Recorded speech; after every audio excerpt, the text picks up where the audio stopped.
शाळेत जाणे या संकल्पना नाही, तर स्वतःमध्ये बदल घडवून आणणे या घटकाला आपण शिक्षण असं म्हणतो आणि तिथं साक्षरता पूर्णत्वास येते. आता मगाशी सुंदर पद्धतीनं शाखा अधिकारी साहेबांनी अर्थसाक्षरता कशा पद्धतीने करावी, म्हणजे पैशाची गुंतवणूक कशावरती फिरत नाही तर ती रुपयाच्या नाण्यावरती फिरते. तेव्हा पुढे दिवस आणि रात्र होतो, म्हणजे आर्थिक व्यवहाराची चक्र तिथं फिरतात. म्हणजे चक्र कुठं फिरतात तर आपल्या मूलभूत गरजांवरती फिरतात. आपल्या मूलभूत गरजा कोणत्या आहेत? अन्न, वस्त्र, निवारा.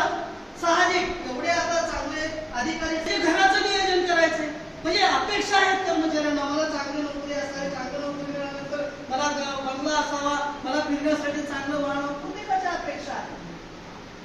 या मूलभूत गरजा मिळालेल्या पगारीमध्ये चांगल्या पद्धतीने जो माणूस राबवतो ते आर्थिक नियोजन, आर्थिक साक्षरते तिथे पूर्णत्वास येते. तुमच्या अपेक्षा वाढल्या की मग सुरू होतो कामकाज दुसरं आहे का नाही.